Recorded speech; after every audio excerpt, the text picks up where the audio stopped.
बेरोजगार युवाओं को नहीं मिल रहा सिंदूर लगाने का हक और मोदी जी कर रहे हैं बकबक। और यह पोस्टर पर तस्वीर है यहाँ के जो कांग्रेस कमेटी के जिला अध्यक्ष हैं। मोदी जी के बारे में कहने वाले लोग यह कहते हैं कि महात्मा गांधी के बाद अगर कोई इमोशनल इंटेलिजेंस का अगर क्वालिटी रखता है तो वह नरेंद्र मोदी है। जिस लालू राबड़ी यादव के सरकार को जंगल राज कह करके ये लोग कोसते हैं,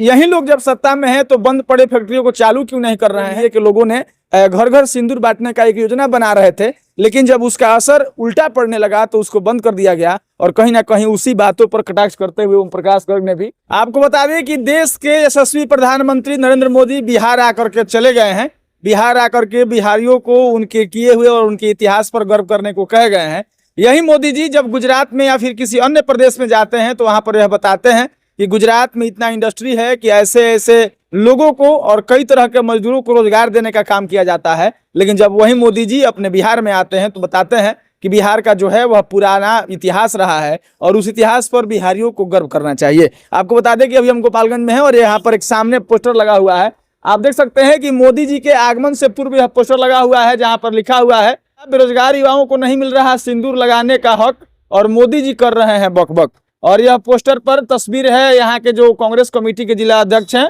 पूर्व में एमएलसी के प्रत्याशी रहे हैं ओम प्रकाश गर्ग जी का। आपको बता दें कि यह पोस्टर वार जहां पटना में होता है वहीं पर अब गोपालगंज जिले में, बिहार के अन्य जिलों में शुरू हो गया है। और आपको बता दें कि मोदी जी के आगमन को लेकर के जहां रैलियों में तमाम महिलाओं से कई तरह के मीडिया बाइट में यह दिखाया जा रहा है, जहां पर भाड़े पर, पैसा पर और कई तरह के दबाव के अनुसार वहां पर भीड़ जुटाई गई थी। वहीं पर आपको बता दें कि कांग्रेस के भी लोग या फिर जो विपक्ष के लोग हैं वो हमलावर हैं कि जिस तरह से पोस्टर में लिखा हुआ है कि मतलब बेरोजगार युवाओं को नहीं मिल रहा है सिंदूर लगाने का हक और मोदी जी आकर के बिहार में कर रहे हैं बकबक। आपको बता दें कि मोदी जी के बारे में कहने वाले लोग यह कहते हैं कि महात्मा गांधी के बाद अगर कोई इमोशनल इंटेलिजेंस का अगर क्वालिटी रखता है तो वह नरेंद्र मोदी है। जिस भी समाज में, जिस भी सभा में, जिस भी प्रदेश में और जिस भी क्षेत्र में जाते हैं वहाँ के लोगों से वह सीधे कनेक्ट हो जाते हैं। वहाँ का पहनावा, वहाँ का भोजन, वहाँ का जो पारंपरिक चीज है उस चीज को ऑब्जर्व करते हैं और उसी मतलब पहनावे में, उसी तरह के विधान में कपड़ा पहन करके वहां पर पहुंचते हैं। और इसीलिए कई लोग उनको प्रधानमंत्री नहीं बल्कि प्रचार मंत्री भी कहते हैं।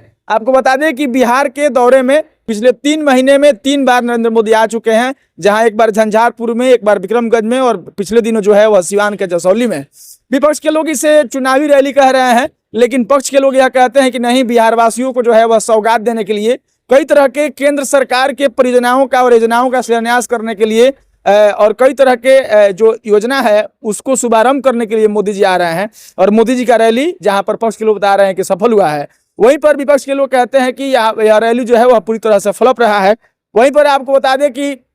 उस रैली में विपक्ष के नेताओं का नाम लिए बिना मोदी जी ने कई लोगों को आड़े हाथ लेते हुए कई तरह का तंज कसा है। तो आपको बता दें कि विपक्ष के लोग यह कहने में कहीं कोई कोर कसर नहीं छोड़ा है कि जो मोदी जी यहाँ पर आए हैं वह 7,000 या 8,000 या किसी भी तरह के कितना लाख करोड़ का वह पैकेज दे दें। लेकिन जब एनडीए की गठबंधन है, जहाँ डबल इंजन की सरकार है, तो इन दोनों सरकारों के रहते हुए बिहार और केंद्र में बिहार को विशेष राज्य का दर्जा क्यों नहीं मिला? उसके बाद से बिहार में फैक्ट्रियां क्यों नहीं लगी? और जिस लालू सरकार को और जिस लालू राबड़ी यादव के सरकार को जंगल राज कह करके ये लोग कोसते हैं, यही लोग जब सत्ता में है तो बंद पड़े फैक्ट्रियों को चालू क्यों नहीं कर रहे हैं? और आपको बता दें कि उनके रैली से कई तरह का अफवाह, कई तरह का विवाद जो है वह निकल करके सामने आया है। आपको बता दें कि राजनीति के समझने वाले लोग यह भी कहते हैं कि बिहार में विधानसभा का चुनाव होना है, सीटों का बंटवारा जो है वह दोनों गठबंधन में मोटा मोटी हो गया है और इसी को लेकर के बड़े बड़े नेताओं का, कई तरह के केंद्रीय मंत्रियों का दौरा होना बिहार में यह बताता है कि जो चुनावी सरगर्मी है वह गाँव गाँव तक धीरे धीरे फैल गई है, पसर गई है। और कहीं ना कहीं उसी का नतीजा है कि चाहे वह नरेंद्र मोदी महीने में 3 बार आए हों या फिर राहुल गांधी पटना आ रहे हों या फिर इस तरह के कई केंद्रीय मंत्री बिहार के दौरे पर जो है वह धीरे धीरे आना शुरू हो गए हैं। बहरहाल आपको बता दें कि यह ओम प्रकाश गर्ग के पार्टी के द्वारा लगाया गया पोस्टर है, जिस पर ओम प्रकाश गर्ग और कांग्रेस के तमाम बड़े नेताओं का तस्वीर है, जहां पर यह लिखा हुआ है कि बेरोजगार युवाओं को नहीं मिल रहा दुल्हन को सिंदूर लगाने का हक और मोदी जी कर रहे हैं बकबक। आपको बता दें कि उनके सभा में एक लड़का जिसका नाम अभिषेक ओझा है, वह भी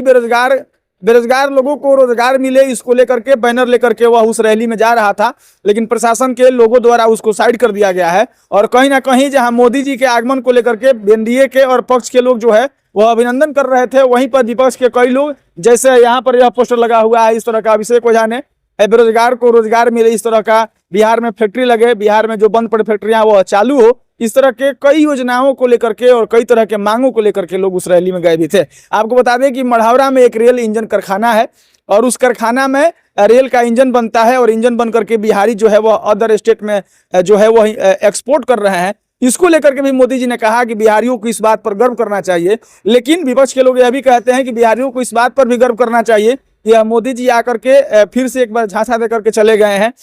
यह मोदी जी आकर के कई लाख करोड़ का पैकेज जो देना है वह बातों और अपने वादों में चुनावी रैलियों में कह करके चले गए हैं। इस बात पर भी बिहारियों को गर्व करना चाहिए और इस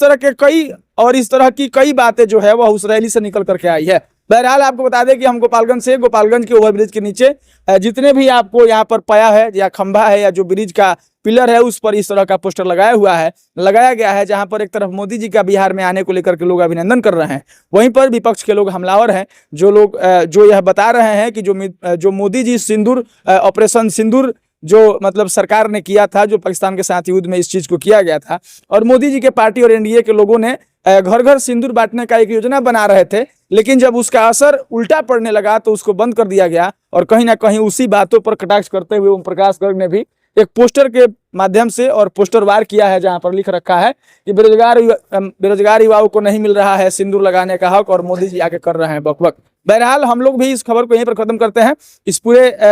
वीडियो को लेकर के और मोदी जी के रैली को लेकर के आपकी क्या राय है और आने वाले चुनाव जो बिहार में होना है विधानसभा का उसको लेकर क्या राय है, आप अपनी प्रतिक्रिया दीजिएगा। मिलेंगे ऐसे ही किसी खबर में, तब तक के लिए धन्यवाद।